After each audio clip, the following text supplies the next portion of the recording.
Hi, my name's Polly Dufton. I am the project officer that was appointed to undertake the role of developing a symptom and urgent review clinic. So in 2015, Olivia Newton-John was successful in obtaining a NEMIC Service Improvement Grant. For this grant, we developed an acute oncology clinic, which we named the Symptom and Urgent Review Clinic, or also known as SIRC.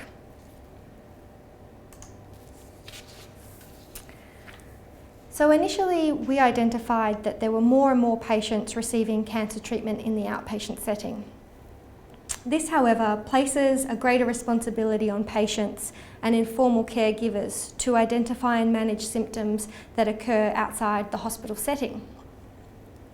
We identified that patients frequently attend the emergency department for symptoms that occur as a result of treatment. And we know that the ED is a suboptimal place for patients who are receiving cancer treatment, as they may be immunocompromised and they also may experience delays in assessment and appropriate management, especially for symptoms of a low clinical urgency. So this not only impacts the patient's experience, but also potentially impacts patient outcomes, and also has an impact on hospital resources as well. Currently, if a patient experiences symptoms during their treatment regime, they're encouraged to call the chemotherapy day unit. Patient calls are taken by the nurse in charge of the unit, but however, no formalised tool exists to assess the patient or provide direction for advice. Currently, the capacity within the chemotherapy day unit to manage unwell patients is limited. Patients are advised to present to the ED if their description of the illness is assessed as warranting a medical assessment. And if patients call outside of the chemotherapy day unit hours, they're advised to present to the emergency department. So we wanted to create an alternative for the emergency department and offer an improved service to support patients during this time and hopefully improve the patient experience of receiving cancer treatment and improve patient outcomes. Firstly, to develop local knowledge of emergency department presentations and to inform a new model of care, we undertook a 12-month retrospective audit. So this involved data from the Victorian Admitted Episode Dataset and the Victorian Emergency Minimum Dataset and patients' medical records. Records were eligible if the patient had presented to the emergency department within 28 days after receiving treatment in the chemotherapy day unit. We collected information about patients' demographics, their clinical characteristics, including their diagnosis and their position in their treatment trajectory, and the details of their ED presentation, like the time that they presented and if they were referred by a healthcare professional or what they presented for.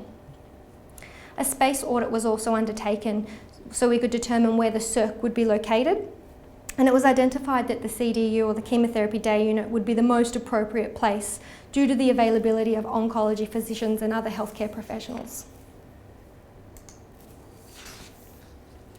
So we identified that the early engagement of key stakeholders would be crucial to the success and the sustainability of the SIRC. We developed patient pathways for patients presenting to the SIRC and pathways for patients who require investigations or subsequent inpatient admissions.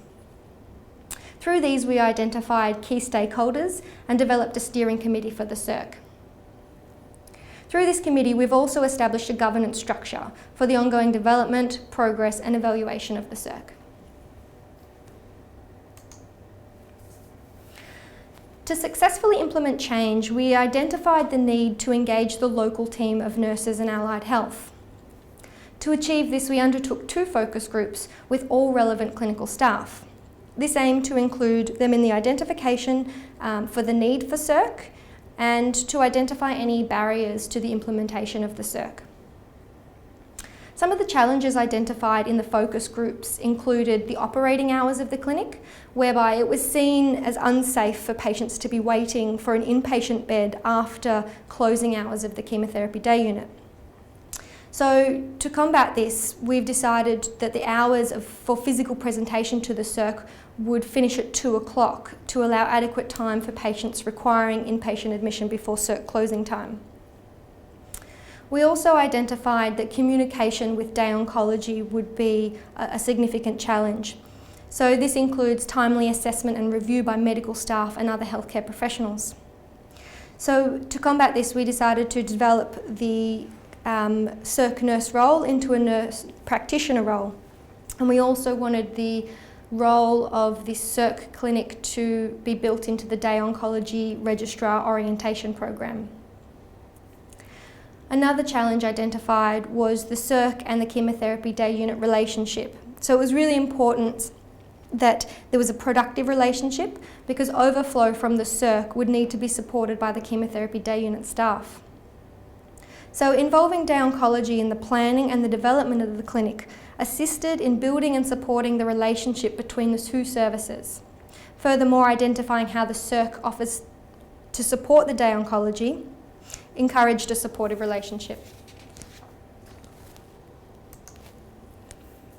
A key focus of the CERC is to improve the patient experience of receiving treatment in the chemotherapy day unit.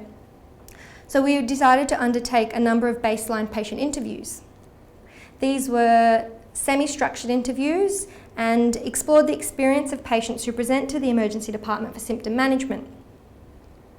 There's about 20 interviews, and the eligibility criteria included patients that were discharged from the ED, so they were not admitted for further care. This was done so that we understand the experience of patients who have been the experience of patients who presented to the emergency department who may have been appropriately managed in the CERC clinic. One of the strengths of the CERC is the ability to develop a unique model of care. A strong evaluation framework will be built into the model of care that identifies local and organisational evaluation. We plan to identify patients who are at risk of developing symptoms or who may require additional support in managing their symptoms, and this will be achieved through data collection, through who comes into the CERC clinic and what they're presenting for, and also emergency department data. So this is trying to capture the patients that we might miss or who might slip through the gaps. Another strength of the CERC will be the ability to be able to provide outreach calls to patients. So when we can identify somebody that might require additional support or who may be at risk of presenting to the emergency department, we're able to call them for follow-up and assess their symptoms and to offer additional education, support and help with self-management. So we anticipate that developing the CERC nurse role into a nurse practitioner role. And so this will be supported and supervised by oncologists as well as other members of the healthcare team. Here is some contact details if you'd like any other information. Angela Mellerick is the nurse unit manager who is successful in obtaining the grant, and myself, Polly Dufton, who was the project officer. Thank you.